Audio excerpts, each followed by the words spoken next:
Assalamualaikum warahmatullahi wabarakatuh. Salam dan bahagia. Perkenalkan, nama saya Regina Priscilla Yasmin dengan NIM 2017 008028. Pada tanggal 22 Desember 2020 akan dilaksanakan ujian sidang skripsi dengan penelitian berjudul Analisis Pengaruh Profitabilitas, Likuiditas, Hutang, dan Ukuran Perusahaan terhadap Dividen Payout Ratio pada perusahaan manufaktur di Bursa Efek Indonesia, sektor industri barang konsumsi periode 2016 sampai 2019.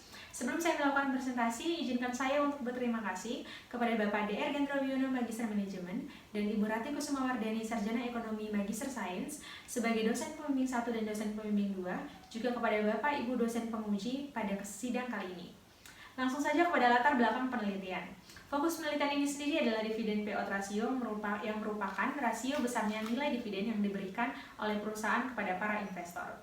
Sudah banyak penelitian yang dilakukan di berbagai negara, tidak hanya Indonesia, namun belum ada kesepakatan temuan tentang faktor-faktor yang mempengaruhi dividen payout ratio atau disebut dengan inkonsistensi penelitian, sehingga menjadikan penelitian ini layak untuk dilakukan. Rumusan masalah yang terdapat dalam penelitian ini adalah sebagai berikut. Selanjutnya, penelitian terdahulu dan hipotesis penelitian. Hipotesis penelitian diambil berdasarkan penelitian terdahulu yang sudah dilakukan. Hipotesis penelitian sebagai berikut. Hipotesis pertama, profitabilitas berpengaruh positif terhadap dividen payout ratio. Hipotesis kedua, likuiditas berpengaruh negatif terhadap dividen payout ratio. Hipotesis ketiga, hutang berpengaruh positif terhadap dividen payout ratio. Dan hipotesis yang keempat, ukuran perusahaan berpengaruh positif terhadap dividen payout ratio. Variabel dan definisi operasional. Profitabilitas diproyeksikan oleh ROA, return on asset, likuiditas oleh current ratio, hutang oleh debt to equity ratio, dan ukuran perusahaan oleh total aset. Kerangka penelitian sebagai berikut. Selanjutnya, metode penelitian. Sampel penelitian berjumlah 44 sampel yang berasal dari 11 perusahaan manufaktur yang tercatat di Bursa Efek Indonesia, sektor industri barang konsumsi selama 4 tahun, yaitu dari 2016 sampai dengan 2019. Teknik pengambilan sampel adalah progressive sampling. Variabel yang digunakan, variabel X, profitabilitas, likuiditas, hutang, dan ukuran perusahaan. Variabel Y adalah dividen payout ratio. Uji statistik yang dilakukan yang akan dijelaskan adalah uji asumsi klasik, uji analisis regresi, koefisien determinasi, dan uji hipotesis. Hasil penelitian sendiri, yang pertama uji normalitas.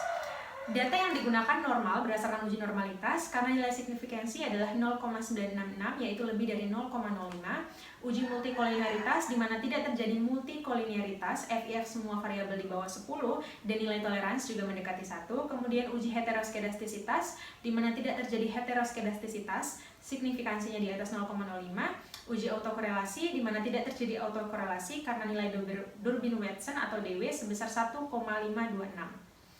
Uji koefisien determinasi di mana yang membuktikan variabel profitabilitas, likuiditas, hutang, dan ukuran perusahaan dalam penelitian ini berpengaruh 52,5% terhadap dividen payout ratio dan sisanya dipengaruhi oleh faktor-faktor lain. Selanjutnya uji statistik T yang dimana tabelnya sebagai berikut.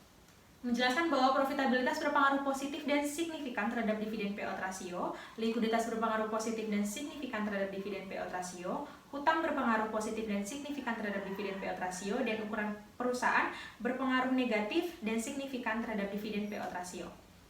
Pembahasan dan kesimpulan. Hipotesis yang diambil yang pertama, hipotesis pertama, profitabilitas berpengaruh positif terhadap dividen payout ratio. Kesimpulannya H1 diterima karena hasil penelitian ini menunjukkan bahwa profitabilitas berpengaruh positif signifikan terhadap DPR karena beta sama dengan 1,229 dan signifikansinya 0,00. Kesimpulan yang kedua adalah H2 ditolak karena likuiditas berpengaruh positif dan signifikan terhadap dividen payout ratio berdasarkan hasil penelitian. H3 diterima karena hasil penelitian hutang berpengaruh positif dan signifikan terhadap dividen payout ratio, dan H keempat atau hipotesis keempat ditolak karena ukuran perusahaan berpengaruh negatif dan signifikan terhadap dividen payout ratio. Sekian hasil presentasi dari penelitian ini. Terima kasih. Salam.